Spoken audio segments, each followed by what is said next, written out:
नमस्कार। आज हम बात कर रहे हैं हालिया ब्रिक्स शिखर सम्मेलन की और उससे जुड़ी एक खास खबर पर जो तुर्की की सदस्यता को लेकर है।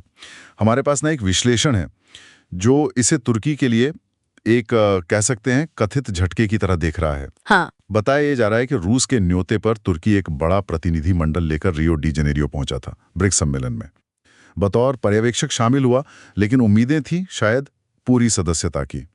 तो चलिए देखते हैं ये विश्लेषण क्या कहता है, इसकी तह में क्या है। बिल्कुल। और देखिए, दिलचस्प बात यह है कि ये जो विश्लेषण है ये कथित तौर पर तुर्की मीडिया की ही एक रिपोर्ट पर आधारित बताया जा रहा है, मतलब किसी भारतीय या पश्चिमी स्रोत पर नहीं।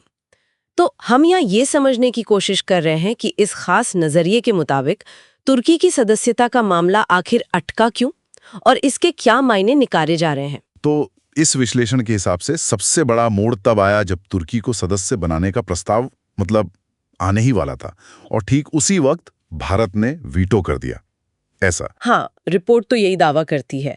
और क्योंकि भारत, जैसा आप जानते हैं, ब्रिक्स के मूल संस्थापक सदस्यों में है। ब्राजील, रूस, भारत, चीन, दक्षिण अफ्रीका। हाँ, बिल्कुल। तो उसकी सहमति के बिना कोई नया सदस्य आ नहीं सकता। तो इस विश्लेषण का दावा है कि भारत ने बिल्कुल साफ कर दिया कि नहीं, तुर्की को ब्रिक्स में शामिल नहीं होने दिया जाएगा। अच्छा, और भारत के इस कदम की वजह या मामला थोड़ा पेचीदा हो जाता ना। ये विश्लेषण इसे कथित ऑपरेशन सिंदूर के दौरान तुर्की ने जो पाकिस्तान को समर्थन दिया था उससे जोड़ रहा है। सही कहा। विश्लेषण का दावा है कि उस वक्त तुर्की ने पाकिस्तान को ड्रोन दिए, तकनीकी मदद दी और राजनीतिक मदद भी। ये भी कहा गया है कि तुर्की के राष्ट्रपति अर्दोआन ने पाकिस्तान को भाई देश कहा था और भारत के प्रति एक तरह से कह सकते हैं खुली नाराजगी जाहिर की थी। विश्लेषण में तो ये आंकड़ा भी है कि उस कथित ऑपरेशन के दौरान पाकिस्तान ने जो हथियार इस्तेमाल किए उसमें से करीब 80%, खासकर ड्रोन, वो तुर्की के थे। पर हाँ, यहाँ ये साफ करना बहुत जरूरी है कि हम ये सिर्फ इस विश्लेषण में दी गई जानकारी बता रहे हैं। हम इन दावों की पुष्टि नहीं कर रहे, ना ही इनका समर्थन कर रहे हैं। ये बातें स्रोत के हवाले से हैं। समझ गया, ये स्पष्ट करना जरूरी था। अच्छा, तो फिर भारत के वीटो के बाद तुर्की के लिए क्या स्थिति बनी इस विश्लेषण के अनुसार? देखिए, इस विश्लेषण के अनुसार तो ये तुर्की के लिए अंतर्राष्ट्रीय स्तर पर काफी शर्मिंदगी वाली बात हो गई।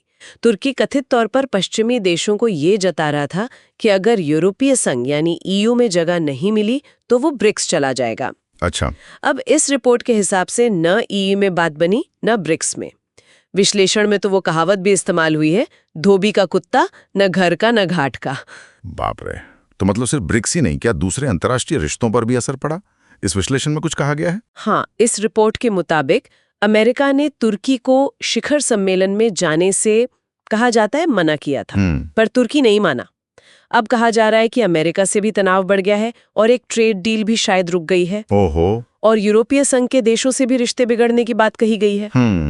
तो मतलब इस विश्लेषण का निचोड़ यह है कि भारत का रुख एकदम साफ है। जब तक तुर्की का झुकाव पाकिस्तान की तरफ है, ब्रिक्स में एंट्री नहीं मिलेगी।